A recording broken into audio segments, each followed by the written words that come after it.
আগামী 27শে জুন শুক্রবার রথযাত্রা, আর দীঘায় জগন্নাথ মন্দির উদ্বোধনে পরে এই প্রথম দীঘায় ধুমধাম করে অনুষ্ঠিত হতে চলেছে রথযাত্রা অনুষ্ঠান। তো চলুন একবার জেনে নেওয়া যাক আমাদের শ্রীক্ষেত্র পুরী রথের সাথে এই দীঘার রথযাত্রার কি মিল ও অমিল রয়েছে।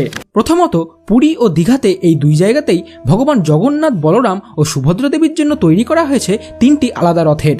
তবে দীঘার তুলনায় পুরীর রথের উচ্চতা আরও বেশি।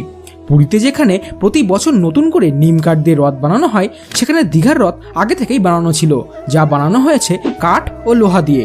এছাড়াও রথের দড়ি যাতে বেশি সংখ্যক পুণ্যার্থী টানতে পারে, সেজন্য পুরীর রথগুলিতে দড়িগুলো থাকে বেশ মোটা ও লম্বা। আর ঠিক তেমনই এবার দীঘার রথেও থাকছে প্রায় 1 কিলোমিটার লম্বা দড়ি। পুরীতে যেখানে সোনার ঝাড়ু দিয়ে রথ ঝাড় দেওয়ার পরে তারপরেই রথযাত্রা শুরু করা হয়, আর ঠিক তেমনই এবার দীঘাতেও সোনার ঝাড়ু দিয়ে রথ ঝাড় দেওয়ার পরেই শুরু করা হবে রথযাত্রা। তবে দীঘা হোক বা পুরী, এই রথযাত্রাকে কেন্দ্র করে দুই জায়গাতেই উপচে পড়েছে দর্শনার্থীদের ভিড়।